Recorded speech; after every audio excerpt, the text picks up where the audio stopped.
Welcome to Live Wire, a podcast powered by Kosciusko REMC. We are a member-owned and locally operated cooperative that supplies electricity to portions of Kosciusko, Fulton, Wabash, and Whitley counties here in northern Indiana. Live Wire is a program where we come together to discuss co-op matters, energy, community topics, and to communicate with KREMC members. I'm your host, Andrea Melton. Thank you so much for tuning in today. We're excited to be back with another episode of Live Wire, the podcast of Kosciusko REMC. And one of the things I want to talk about today on the podcast is high electric bills. And with me today, I'm very lucky to have our Supervisor of Member Services, Nichole Fifer, in the studio for this episode of the podcast. Hi, Nichole. Hi, Andrea. Thanks so much for coming in. Thank you for having me. I'm so excited. I am also excited to address an issue that comes up a lot around here, I imagine, and to give our listeners, our members, some really great information about high electric bills. And you are the person who kind of handles the majority of those inquiries and questions that come in when people, have an issue with maybe an unusually high electric bill. Is that correct? That is correct. All right. So, let's get into it. Can you give us an overview, Nichole, of what exactly constitutes a high electric bill? Are there specific factors that contribute to this or would make a bill unusually high? Well, Andrea, there are quite a bit of factors that can make an electric bill extremely high. It does also depend on the house and what appliances are running. One of the ways that we figure out is, first of all, there usually is different seasons that are causing that usage to go up high. In the wintertime, you have heating that is going to make your bill go high, especially if it is an electric furnace. Right. Or if you have geo, sometimes those geo units have backup heat that will generate if your heat is not keeping up to the temperature that you have set in your home. Another thing is that you always want to change out your filters in your units before the seasons, whether it is your air conditioner or it is your furnace. Having that actually service prior to the season coming is going to possibly help that bill from being so high. And it also will catch any issues that might happen before it actually happens. Absolutely. So you want to be preventative, get in there ahead of the game. Knowing that you're going to be expecting a higher bill and try to do something to circumvent that. Yes. So if somebody calls in, what kind of constitutes a high bill? And we probably don't have people coming in, my bill is $20 higher than it was. But so what kind of leaps are we seeing? What might cause somebody to get an unusually high bill? So if you get a bill that could run about $80 to $100 more than what you usually use each month, that is something that I would definitely recommend you contacting us. That way we can take a look at the situation. Again, in the wintertime, we like to look. We have the availability to see if it is a heating element that is being used that is causing so much heat.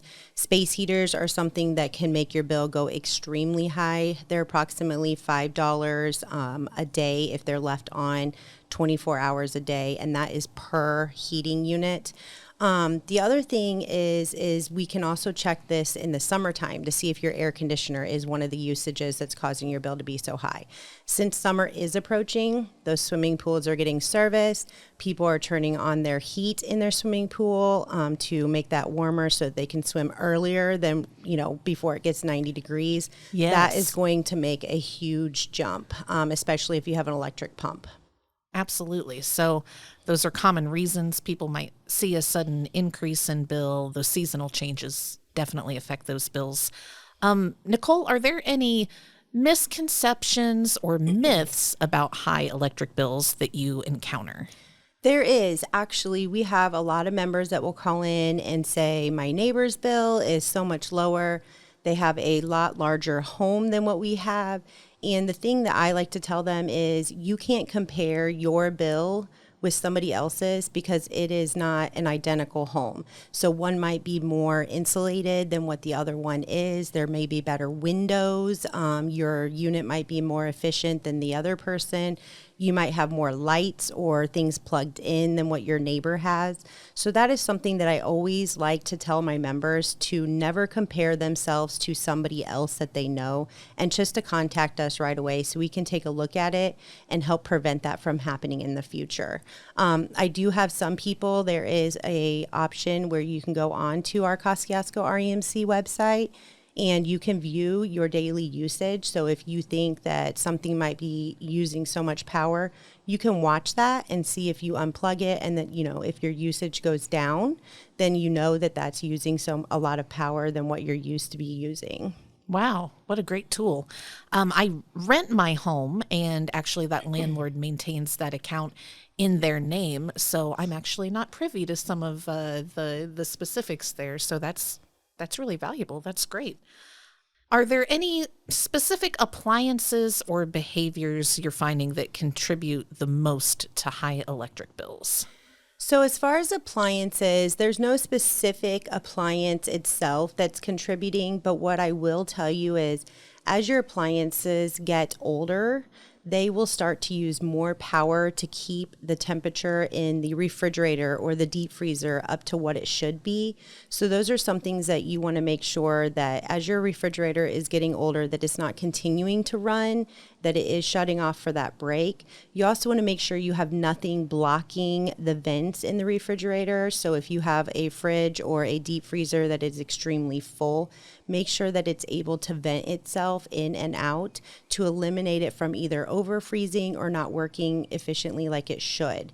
Another thing that I want to make sure that people know is that having efficient appliances is something that is going to be helpful in your electric bill. But if you do see that there's an issue with an appliance, whether it's a water heater or a refrigerator or something that is electric in your house, we do have the capability that if we can't just narrow it down by speaking on that first conversation, we can have you actually unplug something for a couple hours, maybe 2 to 3 hours, log the time that you unplugged it and the time that you plug it back in, and we can look at the 15-minute intervals to see if there was a huge difference. So that can kind of help you see like, okay, this could be the culprit of why my bill's going so high. Oh, goodness. How great is that? Absolutely. That's so helpful. So somebody can just call in if they want to request that, we do something like that for them to try to. Yes, absolutely. We also have our, on the Kosciusko REMC website, basically a tool called the Home Energy Advisor. And that is something that you can log in. It will ask specific questions about your home, such as the insulation, what you have that's electric within the home, whether you have a swimming pool, how large is the square footage. And by the time that you're done, it can give you details on how to lower your bill and what could be using so much power based off of the information that you have. So I always suggest to my members to go on there and see, what the suggestions are. It may be expensive and that may not be an option for you, but it may give you some cheaper options for you to basically make your house more efficient. Wonderful. That online energy advisor tool is so, so valuable. Absolutely. Nichole, can you share any success stories or examples of how KREMC has helped a specific member reduce their electric bill? So I don't have one specific story, but I can tell you there has been a lot of successful information that has been given to our members to help them. In the winter times, we have some of those homes that don't quite have the insulation barriers that they need to keep that heat from escalating out or coming, the cold air from coming in. So I do always suggest to, put plastic on the windows. That's super cheap. Put pool noodles around the pipes to help keep them from freezing up. There is some cheap ways to fix those, and I have noticed a difference in those bills where they've been able to lower them. The other day, actually, I spoke with a member and her husband, and they were telling me that nothing had changed. Nothing had changed. They had a furnace, but they also had the electric baseboard heaters. And come to find out, about a month prior to them contacting me, they were getting chilly in one of their rooms and had discovered that they had left the baseboard heater in that room on with 80 degrees, and that had made their bill jump at least $100. Oh, so wow. Yeah. It was a good success. We found the culprit, and once they shut that off, their bill did drop, and it was significant. And now they know to always double check or set a reminder if they do turn that on. So we try our hardest to figure out how we can lower that bill for you, because nobody wants to open that bill going, oh, this is not in my budget, and not knowing what caused it. Absolutely. I'm so glad we do that. I know your team is amazing at helping our customers in all of those ways. Finally, any final advice you'd give to members who are struggling to afford their electric bills? Electric bills are hard. You need electricity, and unfortunately, you're never prepared for when that bill comes if you have no idea how much it's going to cost. So what I really suggest is before the seasons to, one, get your furnaces serviced or your air conditionings. Check the filters on a regular basis every couple months to make sure that they're not clogged and your furnace or your air conditioner is having to overheat or overwork itself. Do what you can to prepare your home for the winter and also to prepare your home for the summer before you get to that season. Because once that season comes and that bill is already high, nobody has the extra money to go ahead and put those inexpensive costs into the home to fix it. So if you can prevent it from happening, I always suggest trying to start the season before. Awesome. Great advice. Thank you so much. Thank you. I appreciate it. Nichole Fifer, Supervisor of Member Services, thank you for coming in to talk with us on Livewire about high electric bills today. Thank you for having me, Andrea, and feel free to contact us if you have any questions about your bill. Every year, Kosciusko REMC awards scholarships to 10 students involved in 4-H. A committee chooses the scholarship recipients to receive $350 to be used towards expenses for any 4-H project. And again, we give out 10 of these scholarships. The deadline to apply for the 4-H scholarship for this year is coming up on April 1st. So if you know a 4-H'er who might be interested and in need of this scholarship, have them apply. You can visit our website, kremc.com, click on the tab that says Community, and go down to Youth Programs. Again, that deadline is coming up April 1st, so go check it out. KREMC also offers the John H. Anglin Scholarship every year. This is a scholarship that assists members or their dependents financially in pursuing higher education.